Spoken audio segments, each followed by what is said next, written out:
ఆదికాండం 8వ అధ్యాయం 4 చూస్తే నోవాహు గారు కట్టిన ఓడ 40 రాత్రింబవళ్ళు వర్షాలు కురిచిన తర్వాత నీళ్లు ఇంకిపోయినప్పుడు ఆ ఓడ నిలిచిన స్థలమే అరరాతు పర్వతం. ఏ పర్వతం చెప్పండి? అరరాతు పర్వతం. ఆ పర్వతం నిలబడింది. ఒక కొండ అనుభవం సూచిస్తుంది అరరాతు పర్వతం. అరరాతు కొండ మీద నోవాహు ఓడ నిలిచింది అని బైబిల్ చెబుతుంది. మీరు ఆదికాండం 8వ అధ్యాయం 4వ వచనం చూడగలుగుతారన్నమాట. మీరు జాగ్రత్త చూడండి. ఆ కొండ మనకేం సూచిస్తుందంటే, మనం ఎత్తబడే గుంపులోనికి రావాలంటే, మనం దేవునికి యోగ్యమైన స్థాయిలోనికి రావాలంటే మనం ఆ పర్వత అనుభవంలోకి రావాలి. అరరాతు కొండ అనుభవం సిద్ధపాటు అనుభవానికి సూచనగా ఉంది. దేవుడికి స్తోత్రం కలుగునగాక. మీరు ఆదికాండం 22వ అధ్యాయం 22వ వచనం చూస్తే, మోరియా పర్వతం మీదకి వచ్చాడు అబ్రహాం. తన కుమారుణ్ణి బలి అర్పించిన మోరియా పర్వతం మీదకి వచ్చాడు. నేను గడిచిన వారు చెప్పా, ఆ మోరియా పర్వతమే క్రమేపీ అరోన కలంగా పిలబడింది. ఆ అరోన కలమే సొలొమోను దేవుని మందిరం కట్టిన స్థలముగా ఎంచబడుతుందని చరిత్రలో బైబిల్ లేఖన ఆధారం మనం చూసాం. ఈ మోరియా పర్వతం మీదకి బలి అర్పణ ఇవ్వడానికి, తాను ఇష్టమైన దాన్ని అప్పగించడానికి వచ్చేసాడు. అంటే మన ఇష్టాలను చంపుకునే స్థాయిలోకి మనం రావాలి. నీ ఇష్టాన్ని చంపుకునే స్థాయిలోకి రావాలి. సిద్ధపాటు అనుభవంలోకి రావాలి. చాలా మంది సిద్ధపాటులో లేరు. ఈ రోజు ఈ క్షణాన యేసయ్య వచ్చి ఎత్తబడే గుంపులోకి ఎంతమంది రాగలరు? ఇందుకో డౌట్ నాకు, యేసు ప్రభు వస్తాడన్న నమ్మకం ఉందా నీకు? యేసు ప్రభు మళ్ళా వస్తాడన్న నమ్మకం ఉందా? వస్తే వచ్చాడు, పోతే పోయాడు, మాకెందుకట అన్నాడు. చూస్తున్నారు ఒక్కొక్కరు. భలే విచిత్రం చెప్పమంటారా? చర్చిలో వచ్చే వాళ్ళు కూడా పాస్టర్ గారు అట్లా చెప్తారులే, వస్తే చూసుకుందాం. ఏం చూస్తావు? అదేమన్నా జూలో జంతువు చూడడానికి? కొంతమంది నెమ్మకి నీరెత్తులు ఉంటారండి. ఆయన మొదటి రాకడ ఎలా వచ్చాడో రెండో రాకడ కూడా అలాగే జరుగుతుంది బైబిల్ చెబుతుంది. ఆలస్యానికి కారణం ఏంటంటే, అందరూ మారుమనసు పొందాలని దేవుడు ఆశపడుతున్నాడు కనుక ఆలస్యం అవుతుంది. ఆలస్యమైనంత మాత్రం ఆయన రాడని కాదు, వస్తాడు. ఆయన వస్తాడు. ఆయన ఎదుర్కోవాలని ఆశ నీకుందా? ఉంటే ఓడలోనికి వస్తావు, అంటే సంఘంలోనికి వస్తావు. సంఘంలోకి వచ్చిన నీవు ఏమవ్వాలి? సిద్ధపాటులోనికి ఉండాలి. Get ready. ఈ మోరియా పర్వతం మనకు మన ఇష్టాన్ని చంపుకునే స్థాయి మనకు రావాలి. ఈరోజు చాలా మంది వాళ్ళ ఇష్టాలు చంపుకోరండి, వాళ్ళ ఆశలు చంపుకోరు, వాళ్ళ కోరికలు చంపుకోరు. ఏదో అలవాటుగా ఏదో ఆటకైతే బాప్తిజం తీసుకుంటారు. ఏమండి, మా అమ్మాయికి మగపిల్లడు పుడితే బాప్తిజం తీసుకుందామని మనసులో అనుకున్నాలే. దేవుని దయ వల్ల మా పిల్లకి మగపిల్లడు పుట్టాడు కదా, నన్ను ముంచి లేపు. దేనికి లేపేది? బాప్తిజం అంటే ఏంటి? మారు మనసు ఉందా? నీ మనసు మారిందా? నీ ఆలోచన మారి. ఈరోజు చాలా మంది ఇలా తీసుకున్న వాళ్ళే, ఇక్కడ ఇలా తీసుకున్న వాళ్ళే. నేను ఫ్రాంక్ గా చెబుతున్నా, సేవకుడిగా తండ్రిగా, ఇలా తీసుకున్న వాళ్ళే. అందుకనే మీలో ఆ మారు మనసు ఫలం మీలో కనబట్టలేదు. ఒక వారమే బాగుండేది, రెండో వారం యథావిధి. కారణం ఏంటి తెలుసా? బాప్తిజం యొక్క విలువ నీకు అర్థం కాలేదు. అలాగే నాకు అర్థమైంది కనుకనండి తొందరపట్టలేదు అనుకోకో. నీకు నిజంగా బాప్తిజం విలువ అర్థమైతే తీసుకోకుండా ఉండలేవు.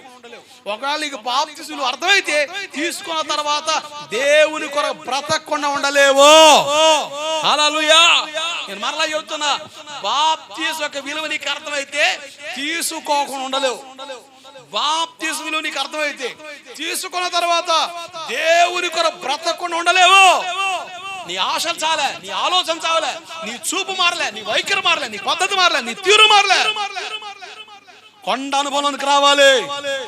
మోరియా పర్వత అనుభవం మన ఇష్టాన్ని బలిపీఠం తీసుకురావాలి. నీ ఆశల్ని చంపుకోవాలి, నీ కోరికలను చంపుకోవాలి, నీ ఉద్దేశాలను చంపుకోవాలి. దేవుని చిత్తానికి సరెండర్ అయ్యే మనసు నీకు రావాలి. అలా రావాలి అంటే మోరియా పర్వత అనుభవం నీకు సూచిస్తుంది. ఇంకో కొండ మనం చూడగలం. అదే మొదటి రాజుల పుస్తకంలో 18:20 చూసాం కదా, కర్మేలు కొండ. ఏం చెప్పండి? కర్మేలు కొండ. ఈ కర్మేలు కొండ అనుభవం యెహోవా దేవుడని ఎరుగునట్లుగా చేస్తుందంటే, మనకి ఏ డౌట్స్ ఉండేవి కదా. ఎన్ని దేవుళ్ళ గురించి అనివ్వండి, ఎంతమంది దేవతల గురించి అండి, వాళ్ళు దేవుళ్ళేనండి, వీళ్ళు దేవుళ్ళేనండి, లాస్ట్ లో నువ్వు కూడా దేవుడు అవుతావు. నువ్వు కూడా అందుకనే కదా కొబ్బరికాయ కొట్టేది. కొబ్బరికాయ కొట్టేది ఎవరు కాడా? చచ్చిపోయిన అంటే ఇంకేడ కొట్టరా ఇది అమ్మా? ఏడ కొడతారు? ఫస్ట్ కొబ్బరికాయ కొట్టేది ఆడా దేవుడు కాడ. వాళ్ళు దేవుడు, వీళ్ళు దేవుడు, నువ్వు చివరికి నువ్వు కూడా దేవుడు అయ్యో, నీకు ఒక కొబ్బరికాయ. అన్యులు ఎలా ఇచ్చారంటే, అరే చచ్చిపోయినోడు దేవుడితో సమానం రా. ఎవరితో సమానం? ఎందుకో తెలుసా? అమ్మో చచ్చిపోయాడు దెయ్యం అయిపోతాడేమో, ఏమైపోతాడేమో, దెయ్యం అయిపోతాడేమో, గాలి పడతాడేమో అన్న ఫీలింగ్లు పోవడం కొరకు కొమ్మ చచ్చిపోయిన పట్టుకొని భయం. అమ్మో వాడు తర్వాత రాత్రి కల్లోకి వస్తాడేమో అని ఆ దరిదాపులు కూడా ఉండరండి కొంతమంది. పట్టుకోవాలంటే భయం. ఈ దరిద్రం ఎందుకని కొంతమంది ఫుల్గా లోడ్ అవుతారు. లోడ్ అయ్యి ఎత్తండ్రా, దించండ్రా, చెయ్యండ్రా అంటాడు. ఆదివారం సాయంత్రం దిగ్గానే వడుకో వడుకో ఈ తగ్గలు మళ్ళీ వేయాలా? ఈ దరిద్రం అవసరం అంటావా? పిరికి సన్నాసి. తాగితే కానీ దమ్మురాను నువ్వు మనిషి వేరబ్బా, నాకు అర్థం కాదు. విచిత్రమైన మనుషులు ఉన్నారండి. మీకు తగిలే ఉంటారు, వీళ్ళు తగులుతారు మనకి. జీవిత యాత్రలు ఇటువంటి మనకి అక్కడక్కడ తారసపడతా ఉంటారు. చేసేది ఏముంది? వాళ్ళు దరిద్రం అటు తగలడిందని చెప్పడం, ఇంకంతే. విచిత్రం. వాళ్ళు అలా ఫీల్ అయ్యారు కనుక ఆ మనసు పోవడం కొరకు వాళ్ళు చనిపోయిన శవం కొబ్బరికాయ కొడతారు. దాన్ని తెచ్చిపెట్టారు మన వాళ్ళు. అర్థమైందా? దాన్ని తెచ్చిపెట్టారు అంతే. స్పష్టంగా రాయబడేది. అతను ప్రభువుని నమ్ముకున్నాడు అయితే ప్రభుతో ఉంటాడండి. తేడా చేసి బతికాడో చచ్చాడు అనుకో చెప్పగల అతను పోయేది ఇక ప్రభు దగ్గర కాదు, నరకానికే. క్లారిటీగా ఉందిగా. మన ఎదురు రెండు మార్గాలు ఉన్నాయి, పరలోకం, నరకం. నువ్వు ఎలా ఉంటే పరలోకం పోతావు, ఎలా ఉంటే నరకం పోతావు. మనకు క్లారిటీ ఉంది. వాళ్ళ లైఫ్ మనకు అర్థమైంది అనుకో, ఉన్నాడు రా బాబు వీడిక పరలోకం పోవడం, పోయేదాడికి నరకానికి. ఇతను మంచిగా బ్రతికాడ బతుకు మార్చుకొని ఒకడు పనికి పోవాడు, ప్రభు నమ్ముకున్నాడు, జీవితం సరి చేసుకున్నాడు, చక్కగా బతికినంత కాలం బాగా బతికాడు, పోయాడు. ఒకటే ధైర్యం, ఎక్కడ పోతాడు? దేవుని దగ్గర పోతాడు. ఆ భయాన్ని పోగొట్టుకోవడానికి తెచ్చిన ఈ వ్యవహారం. దాన్ని మనం నిష్టగా జాగ్రత్త పట్టుకుంటా వస్తారు మనోళ్ళు. వాక్యం మాత్రం రవ్వంత పాటింపు ఉండదు, తొంగలో దొక్కేయడమే. నేనంట దండం పెట్టి చెబుతున్నా, వాటి మీద ఉన్న శ్రద్ధ, వాటి మీద ఉన్న మనసు వాక్యం మీద పెట్టు, నీ బతుకు బాగవుద్ది. దేవుడికి స్తోత్రం కలుగునగాక.